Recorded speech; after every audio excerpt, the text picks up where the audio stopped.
Thanks for joining us today. This is Jennifer Kirschenbaum from Kirschenbaum and Kirschenbaum. I'm just going to try to turn off that video that popped up. We're going to speak today about employee management, sick leave, PTO in general, and some basic employment issues, which is a little different than I think what we normally cover, but we're going to try to make sure we educate everyone during this national crisis on all the different areas that we can possibly help with. And we know there's a lot of questions in this area. So today you're going to be hearing from me, Jennifer, that's me, and I work in the employment department, labor issues and contracting issues and compliance, and some licensing work and contracts. That's my general area of practice. I have Kieran with me today, who works with clients across the board, individual and businesses, and a lot of employment issues and litigation. And Jesse Kirschenbaum also is a security expert and works with companies across the nation for employment issues and licensing and all kinds of alarm specialty areas of our firm. Ken is on the line as well. We're hoping that he's not going to jostle us too much with the commentary on the side, but he's here. You all know him. He's our industry leader and an expert nationwide, nationally recognized. He's also a Chapter 7 bankruptcy trustee, which I think unfortunately is very important to put out there now, because I know many of us are going to have a lot of problems over the coming months based on the cash crunch that might be happening right now. And if it's not your company, knock on wood, hopefully it won't be, but possibly some of your end users. So Ken is always available. His line's always open, as many of you know, and he's available for advice on all areas of practice that he specializes in, which is pretty much everything except for securities fraud. So these are our areas: healthcare, home integration, employment, bankruptcy, compliance. And for many of you, you already know this, but our lines are open and we are here to help. So today, we're going to be drawing from information from the laws that were passed by the federal government to help businesses and individuals related mostly to sick and employment leave. Everything you're going to see today is from a government resource. We're not trying to make things up as we go along. And this is a very fluid situation. So the advice that we're giving might change based on recommendations from the government as we move forward through this. We're going to cover some basic topics today. We're not going to try to keep you on for too long. We want to get through some material and then leave some time for questions. But we're going to cover who is essential, because we've seen this question come in before. Listen, I know that my general purpose of my business is essential, but what about the staff that are working for me? And we're going to go through what the government defines as essential. And then I'm going to kick it over to Kieran, who's going to talk about employee management for our employees and how we're going to deal with a lot of questions that are coming up with sick leave and PTO and people who might be getting sick or could be getting sick in the future. And then Jesse's going to cover some of the 1099 stuff that's coming up, because many of us have salespeople or sub relationships. So it's not always a clear W-2 relationship. And then I'll come back to you with some information on contracted employees. Jennifer, okay. Jennifer, is that picture that you're showing supposed to represent an office of a fired employee? I'm not sure what that picture's doing up there. I'm not sure what picture you're looking at. I see a picture of an empty office. Oh, I think that's Kieran's camera. Oh, well, tell him to shut off. It's not my camera. Can you see the no, you have to show. Can you see the presentation? Yes, now I can see the PowerPoint. Make sure you let me have access to the attendees so I can see which of my clients are on here now. All right. Okay, there's a lot of people on here now. Okay. Let me see. All right. So, all right. So, in case you couldn't see the screen before, I don't know. I think you could, but according to Ken, maybe not. This is who's talking to you today. I'm Jennifer. This is Kieran. Here's Jesse. And here's Ken. Many of you know him. You've met him in person. And his cell phone, I'll give you the number later. You can call him at home. Okay. So coming back to it, I love this chart. I found this. I've done a lot of new research for me. So this is the CISA of U.S. Homeland Security, and they're the ones who are dictating, really, who is essential. And if you fit into one of these categories, then you are allowed to be open during this pause that we're on. every state's calling it something different. In New York, we call it a pause. Cuomo took offense to the shelter in place, so that's not what we're using here. So law enforcement, public safety, and other first responders, that fits, some of us fit into that category for sure. And when you look at what the government tells you who's allowed to be working right now, there's no more clarification than this language, which I think many of us think that we can put in ourselves and our support team that's here. There also is this other category that I thought was interesting and could possibly fit for some of us, is communications and information technology. So basically anyone who's responsible for servicing any lines, engineers, technicians, anyone who's essential for infrastructure for that is 100% essential. Dispatchers involved in service repair and restoration, so the individuals themselves are taking the calls. Retail customer service personnel at critical service centers. So this covers a lot of people that are in our industry and are required to be on the ground. Now, we could quabble over whether or not a bookkeeper who can have remote access to certain information really is not someone who should be on the road and going in, depending on which state you're in. But it's really going to be state by state. So if you have very specific questions, you're going to have to call us and we'll go through it with you for your particular state.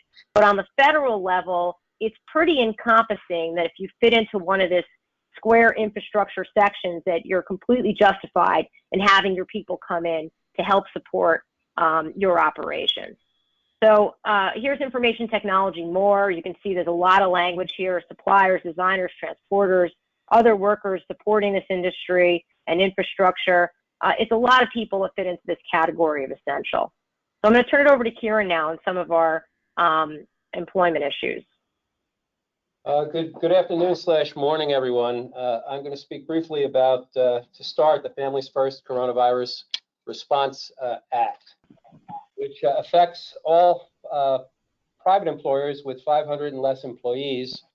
And among the Act's requirements is that those employers are required to pay COVID sick leave, which is quantified at either 2 weeks, which could be up to 80 hours for full-time employees, of personal time off at the employee's regular rate of pay if the employee is unable to work because the employee is quarantined pursuant to a federal, state, or local government order or advice of a healthcare provider, and or experiencing COVID-19 symptoms and is seeking a medical diagnosis.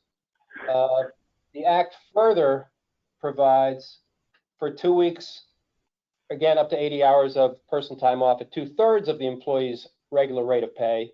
There are subject to caps.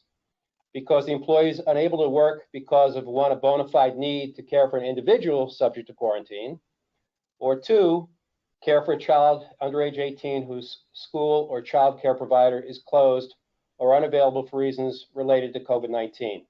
Those are the big reasons now. The Act does give the Secretary of Health and Human Services wiggle room to specify similar conditions that might entitle an employee to such leave. No such regulations or guidelines have been issued by the Secretary of Health and Human Services. Now, in quantifying how many hours your employee is entitled to, full-time employees would be entitled to up to 80 hours. But for example, an employee who works 25 hours per week would be entitled to 50 of paid sick leave. And if your employees have a fluctuating schedule, the payment is calculated based on their average hours per day over the preceding 6-month period, but again, up to a cap of 80 hours.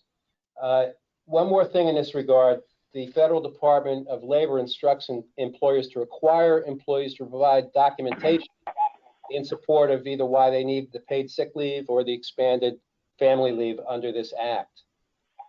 In other words, you shouldn't feel handcuffed at all at asking the employee for a doctor's note, from a note from the school or the nursery school, verifying that they are in fact closed, or that the employee is in fact experiencing COVID-19 symptoms and is seeking medical diagnosis. Jen, next slide, please. Then, as part of the act, there's also a poster that you are supposed to put in a conspicuous spot in your workplace, which I think is the next slide. And if you have any problems at all in locating that, we have a long link at the bottom here. We'll be happy to follow up and provide that to you, just so you could look at and or print off or obtain a poster of your own. Some of you have been kind and or prescient enough to send us questions in advance of this presentation. So we're going to go to a couple of those now, at least in my area of the presentation. One we got was, how do you handle the employee that says they do not want to work during this time because they don't feel safe? And again, these are employees that you have worked for, and they are just a little chomping at the bit. They're telling you, well, I just don't feel safe. Under the OSHA General Duty of Care guidelines, all employers have a duty to provide employment and a place of employment which are free from recognized hazards that are causing or likely to cause death or serious physical harm to the employees, pursuant to that clause. We do not believe that this COVID-19 pandemic falls under that safe harbor rule, because it's not causing death and or likely to cause death to your individual employee. So hence, your employee doesn't want to come to work, but they don't check off one of the boxes that we just went through in terms of the Act's sick leave requirements. Hence, in bottom line, your employee is refusing to work, and that can be grounds for termination. Next slide, please. Thank you. I pay 100% of the health insurance premiums for my employees and their families. While they are laid off, do we have to continue paying, or can we make them pay?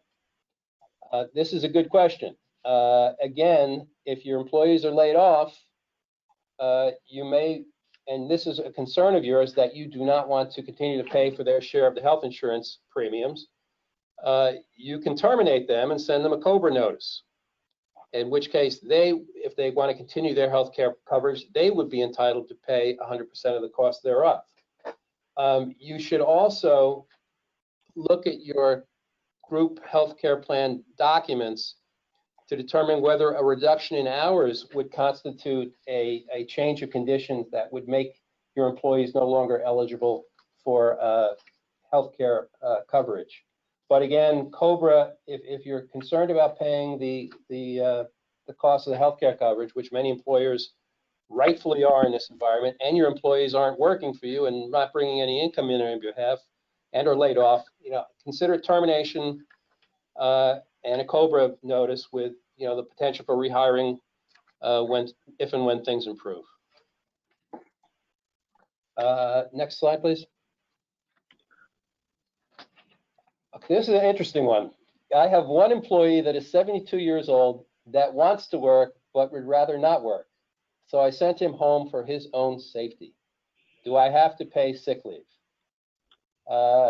First of all, it looks like you have a pretty conflicted employee who wants to work but he doesn't want to work. Maybe he's got multiple personality disorder. But if you sent him home and he doesn't check one of the boxes for the COVID sick leave, you do not have to pay him sick leave. However, this is a conversation that you ought to have with this employee before he's sent home as to exactly how he is being treated. I would suggest if you wanted to send him home out of his own safety, that's certainly a admirable quality in an employer. But I might say to him, well, look, I'm going to put you on a leave of absence for X duration. I would certainly put that in writing and get him to sign an acknowledgement of it, because you don't want to have any he said, she said, or he said, he said, or she said, he said in the future as to the grounds for his leave and whether pay was associated with it. Also, while we have heard that the pandemic affects those who are older a little bit more than those who are younger, you do run the risk of potential claims of discrimination by your other younger employees that, well, you sent this individual home because he's older and you were concerned about him. Yet, we have the same concerns and you're not doing anything for us. So paper whatever you're doing. You do not have to pay sick leave if your employee isn't sick. Next, thanks. Next question. I have 2 employees that are cautiously working in commercial buildings and healthcare facilities. Do I have to provide them masks and gloves? This, at present, there's been no federal guidelines on this. This is, to date, a matter of state law. For example, in New York, Governor Cuomo yesterday issued an executive order mandating that employers of essential employees who are working with the public are obligated to provide them with free masks, at no cost to the employee, either cloth or surgical masks. So while I know watching the news is depressing, keep abreast of your state governors and or local place of where you reside. See if they're issuing any orders in this regard. But as of present, outside of New York, there is no national requirement that you have to provide them. However, in this, just as a final aside, if you're talking with 2 employees who are working at places that are really out of your control, I think in this instance with 2 employees, I might just provide them out of just an abundance of caution. But again, you're not legally required to at the national level. Thank you. Okay, so thank you, Hi. Karen. I think we'll probably have some questions at the end on this. And just so everyone knows, you can type questions into the panel, the webinar panel, and we'll read them out at the end, and we can answer some more questions as we get through. So Jesse's going to take it over and answer some basics on independent contractors. Hi, everyone. Good morning. I'm Jesse Kirschenbaum. I work in our alarm department. And today I'm talking about those of you who may be self-employed or just about independent contractors generally. Typically, the benefits that Karen was referring to are reserved for employer-employee relationships. But due to everything going on, the Act expanded it. So now those of you who are self-employed are entitled to paid sick time as well as family leave. Next slide.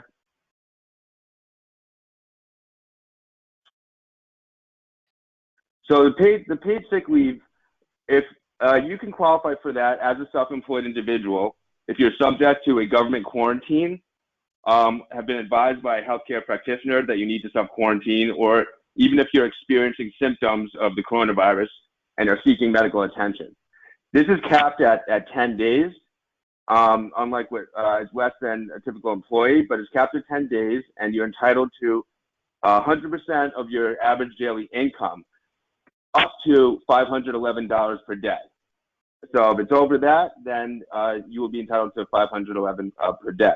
Now, if the reason that you're taking sick leave as a self-employed individual is to care for a family member or someone else that's subject to quarantine or experiencing symptoms, then you're also entitled to the 10 days, except the formula is reduced to 67% of your average daily income. And again, the cap is $200 per day, so you can get up to a maximum of $2,000 for the 10-day period.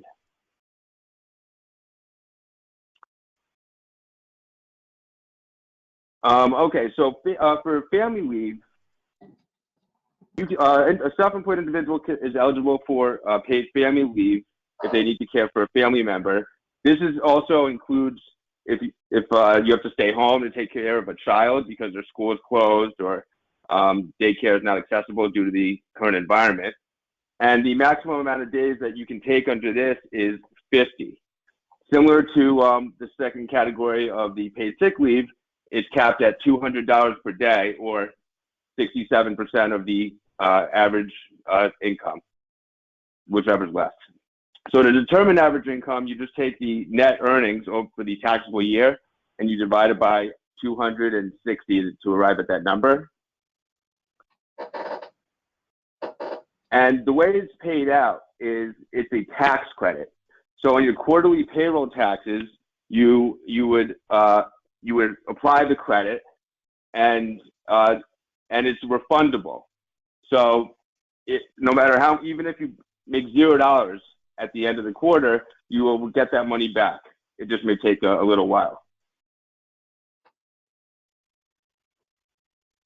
All right, thanks, Jeff. So we have a couple of questions. Okay, well, to answer this question, though, if you were using a 1099, you as a company are not responsible for these benefits for an independent contractor. You're entitled to it if you're self-employed and you get it through a tax credit. But this is not expanding the obligations of a company to afford benefits that they would to a typical employee.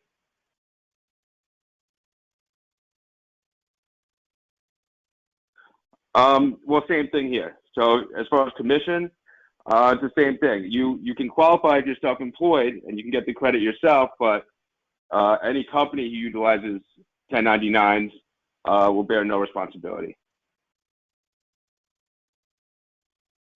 Okay, thanks, Jeff. So I'm going to come back in and just do a couple of housekeeping items here. So what the government has done is they've expanded obligations on the employers for sick leave and for child care services that they're making the employers pay direct. Or if you're a 1099 yourself, then you're entitled to a tax credit.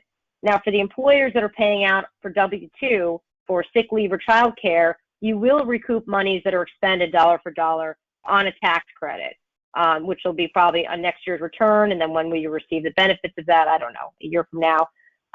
So you will be getting your money back there. There's also expansion of unemployment benefits for those of us that are not able to maintain payroll at regular levels. So for your individuals that you've had to lay off, perhaps for that gentleman who is not interested in working due to health concerns, if he were to go file for unemployment in whichever state you're operating in, he will be entitled to not just the state level of unemployment, but a supplemental $600 per week for unemployment that's being given out for a period of 4 months available by the federal government. And that additional check of $600 is going to come weekly on top of whatever the state determines as an appropriate amount. So it's a sizable amount. You know, most people that are making fairly good livings are going to be qualifying for, in New York, the maximum is going to be about a $55,000 a year annualized salary. So that's a lot of money.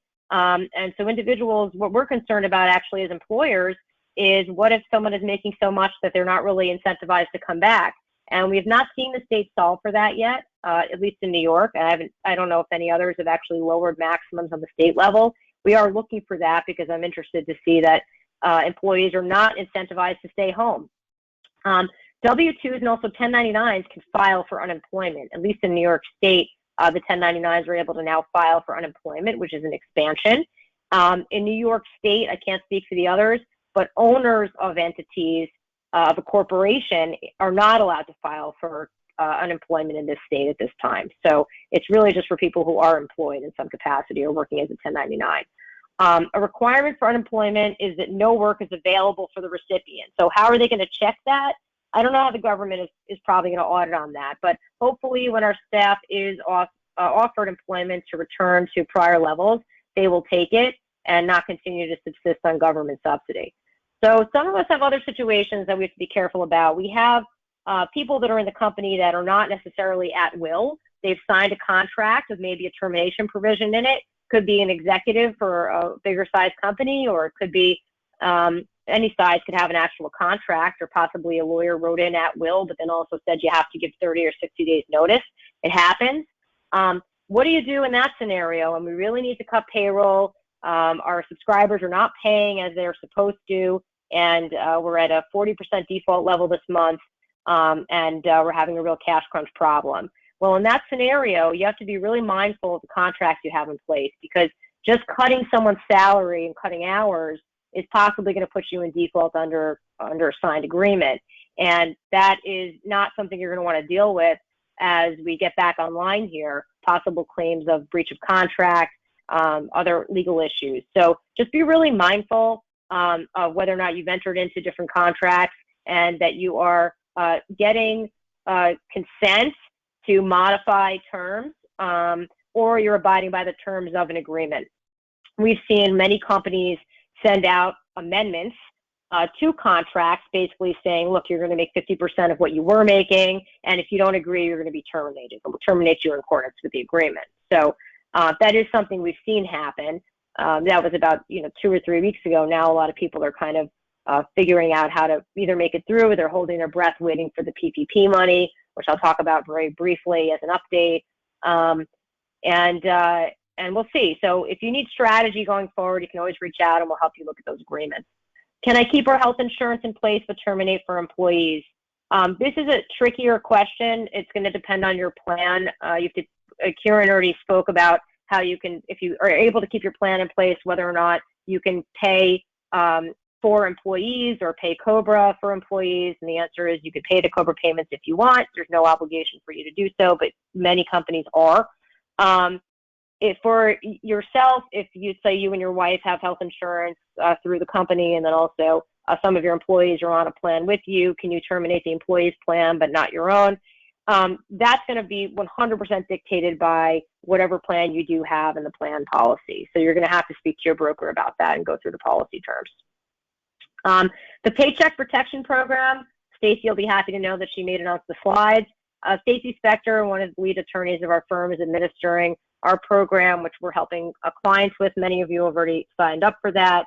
And if you need help as we go towards the forgiveness part of it, you can reach out and we'll be happy to explain to you how we're going to be overseeing and assisting with the expenditure of funds if you do get it. If you have applied and you've not heard anything, or you've done the subsequent application with your bank, Chase, I know, has funds flowing, BAML has funds flowing, and many other banks nationally are just stuck and do not have any funds flowing. But it's Monday. We're hoping that that's going to start opening up, and that later this week, the smaller community banks and some of the other larger are going to start getting approvals from SBA. So fingers crossed, we're going to see who's going to be funded. And if you're not, and then you end up having to do another round of layoffs, and you need assistance with that, then you can certainly let us know. So just checking in with SSI, because they have the finger on the pulse for the industry, and we're always looking at what they're doing.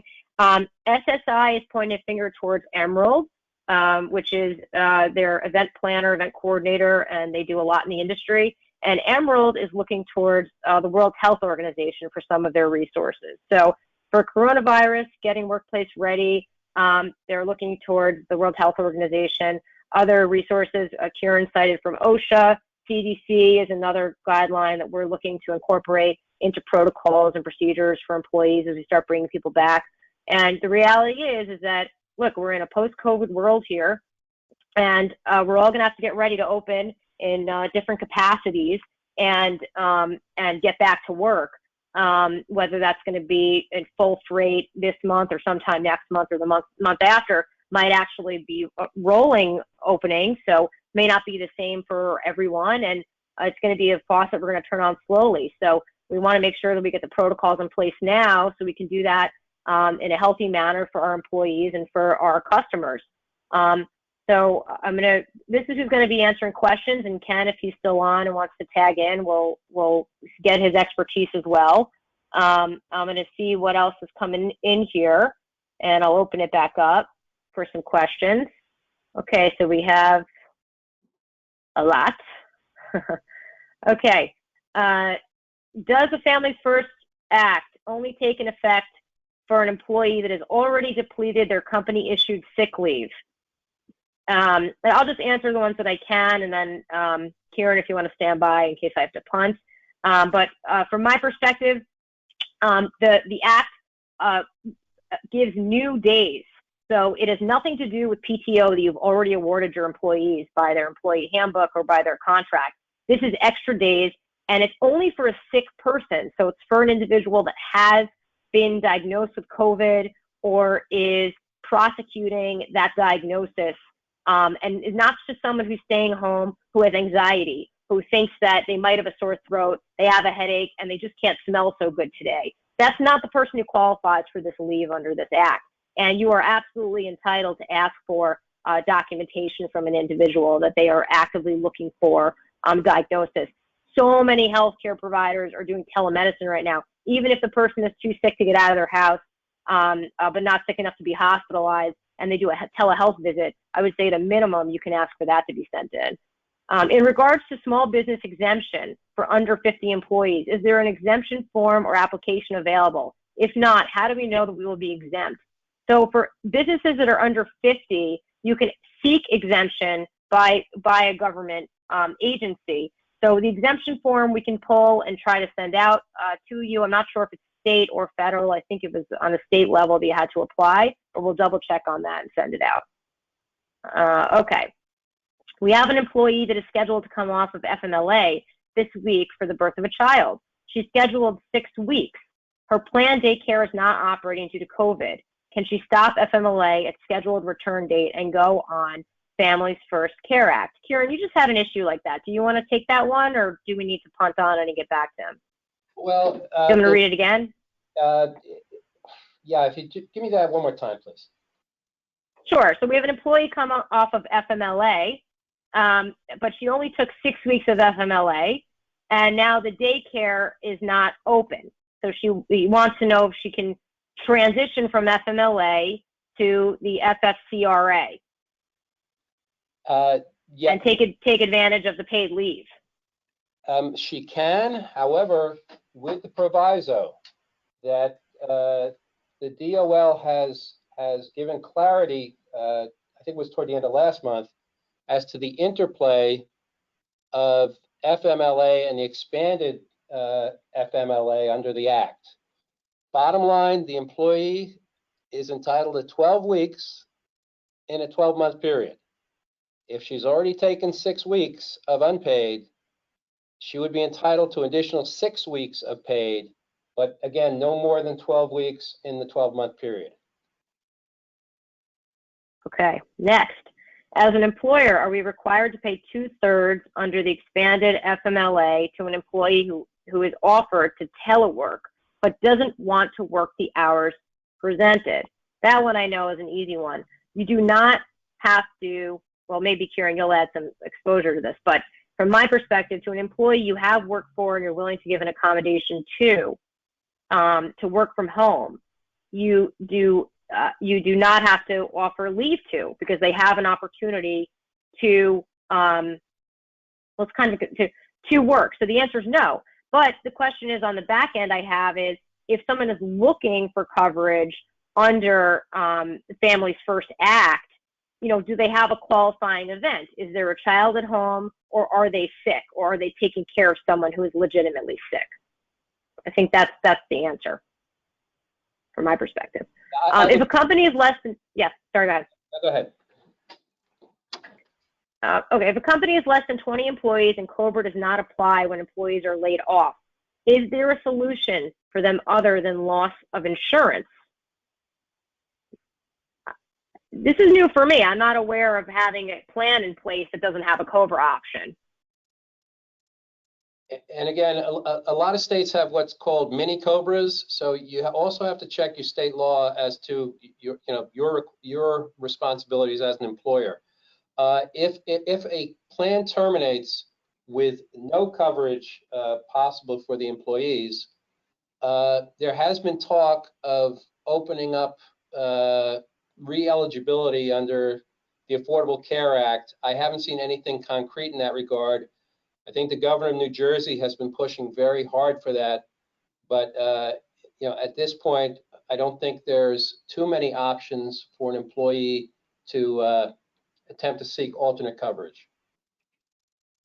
Okay. What about employees that claim all of a sudden they have an autoimmune disease and refuse to go to jobs in hotspots? I hate to come in as a heavy here, but that's often what the attorney does. If you have work for someone and they're refusing to work, but they do not actually have COVID, they are not entitled to any benefit or leave. Basically, they would be refusing to come in, and they would be resigning. So I guess from the employer standpoint, what we have seen is if from the human perspective, you felt that you didn't have work for them, you could fire them, and then they would be entitled to unemployment. If it's a person who's just actually actively resigning out of anxiety and looking to stay home during this time period, that's going to be a resignation. That's the black and white of it. There's always a gray area. So, okay, the footnote on the DOL rules lists that employers of healthcare providers or emergency responders may elect to exclude such employees from eligibility for leave. This is for essential persons. Are central station dispatch operators considered emergency responders? Now, for me, if you look at the guidelines that I included from the federal government, the central station dispatch operators are included as essential persons. Are they included as emergency responders? I think you can make an argument one way or the other, but I think that you also want to be mindful that the employee could make their argument that they're not, and if you get reported, there's going to be a lot of auditing and a lot of concern here. So, and I just want to make sure that whichever way you're going to go, which we can help you with the assessment, that you're going to be across the board, apply the same to all employees. I don't have a clear answer on that one. This is what you get when we answer on the spot. We had a job site where there was word of the possibility of a positive COVID test for a laborer who was working on the site. This led to fear for all of my field installers to return to the site. If the job is essential, how do I handle this?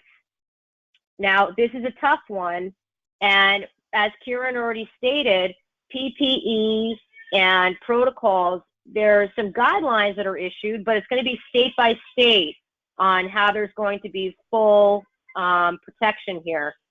Do you want to possibly talk about on-site protection a bit, Kieran? You know, that's a tough question. I mean, it almost started off with a couple of, well, there's possibility of a positive. Again, if in fact that employee at the work site was in fact positive, hopefully he has been sent away from the work site some time ago. So, you know, with each passing day, I would argue that that work site becomes just like every other work site in this day and age where anything is possible. If you want to, again, out of the hope of keeping a happy workforce, if you would like to take it on yourself to perhaps give them some extra protection, that's one thing. But again, are you legally mandated to? And if in fact they refuse to work, you'll be justified in terminating them? Those are two different subjects. Right, this one is a little easier for me, but it's not a nice answer. I understand that. But we have a long-term employee who had a heart attack. He's recovering and can't reach his doctor to get released to go back to work. Should we be paying him under the Families First Act because he is a high-risk category? Now, look, again, it's not a nice answer, but the answer is that you're not paying people under this act because they're high risk. You would only be paying them because they're actually suffering from the disease. So without a diagnosis of COVID or a legitimate medical, seeking medical advice that they have it, the fact that this person is high risk does not qualify him for leave under this federal act. Here is someone just looking to rub it in that they got approved for the PPP by Chase. Congratulations. And said that the money will be deposited in 3 days. My employees are currently furloughed. Do I bring them back now? Do they work on call? We're not have to bring. Wait, Jen, we're not answering PPP questions in this webinar. So we can't answer that. Okay. Thank you. I am in California and need the exemption form for California. Okay. Will I get reimbursed for an employee that was quarantined for possible exposure before April 1st? Well, that individual, I'm assuming, was paid by you under PTO that was already accrued under your handbook policy or your contract. So you wouldn't get reimbursed for that anyway for general PTO. This is going to be for specific COVID leave period. So the answer is no, you're not going to be able to apply for tax credit on that. If we get the PPP loan, yeah. Just the act has no retroactive effect from April the 1st. Okay. If we get the PPP loan, can we also get the tax credit for the 10 extra sick days? You cannot double dip here. So if you're going to be paying everyone from the loan during the time period and using that money and claiming it for forgiveness, you're not going to be able to qualify for the tax credit. So it's going to be one or the other. If you guys can follow up with how to get, okay, this is another person on the business exemption form. This is a very, very specific question about people being a spouse and this and that. I'm going to skip this one. We'll get back to you later. This is the final question for Ken. Will there be a PPP webinar? And the answer to that may be that you have to be a member of our program to participate in that webinar, but I'll leave that one to Ken. That's generally correct. There might be some general information that I might provide through our email that we send out daily, but really specific advice that you can rely on, detailed advice, is really limited to those clients that have signed up for the PPP program that I advertised. And there were a lot of clients signed up, and there's going to be a lot of questions that arise. Even after, most of these questions are going to arise after you're funded. So I encourage you to sign up for the program. You've skipped our phase 1. If you've already applied, you can still register for phase 2. I have a question, an employment question, Jennifer, that you can answer. Does an employer get stuck with accommodations that he makes during this crisis period? Employers are very often asked, let me work from home. Let me change my hours. Let me have this or that accommodation. And employers then are faced with this when they try and take it back or end it. You let me do it. Why aren't I entitled to keep doing it? So the question is, does an employer need to be careful making it very clear that any accommodation is temporary, or does it need to be in writing, or is this just something that an employer really shouldn't have to be concerned about? Yeah, I mean, look, I think you bring up an excellent point, and since I started practicing, which is not nearly as long as my dad, but I've been doing this for 14 years now, and only on the employer side, and this is where employers get it wrong, and this is a message that I hope resonates.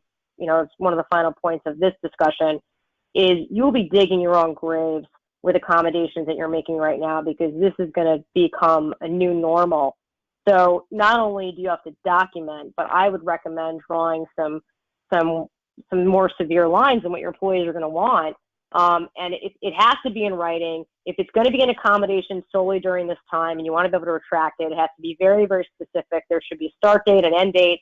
And if the end date, for instance, like the ones that are being set by individual states, is going to have to be extended, then you'll extend it, and that's fine. But I would keep a very, very tight leash on the accommodations you're making now. It has to be documented. The documentation has to be very clear. And you can't be chintzy about this, guys. If you need help, and you need help to make sure that you're covering yourself, call us. You should have a lawyer on all of these decisions and how you're papering, because what's going to happen is we all know who's going to be hiring at the end of this crisis, and it's going to be the government. And there's going to be a million audits, and the employees are going to make a ton of complaints. And if you're not careful, you're going to end up with having given out a lot of latitude that you're not going to be able to restrict back, and you're going to have to be dealing with a whole new level of workforce that's going to be, in your minds, non-compliant with what your requirements are as an employer. And we're going to have a tough time firing these people. So we want to be really careful on the way in to protect against the way out. And that's generally our advice across the board. On the PPP, I just want to make a note also. The application was pretty easy, right? And then the second wave, the follow-up from the bank, that was a little bit more detailed. There's going to be tons of scrutiny on whether or not you're going to qualify for forgiveness, but that's not really where the pain's going to come in. It's going to be on the audit after you get the forgiveness, where the government's going to come in a year from now and determine whether or not you actually expended the funds properly. So just be really careful over the next couple of weeks. I know we're all in crisis mode and trying to do whatever we can to stay afloat, but you don't want to add to the fodder of the audit train that's going to be driving through over the 5 years after this, 10 years after this crisis abates, which it will. So with that, I think we can wrap up, and we'll be in touch. Ken's in touch daily, and we'll do another one of these if anyone asks. And you can send some questions in advance. We hope everybody, first and foremost, stays very healthy. And thanks for joining us.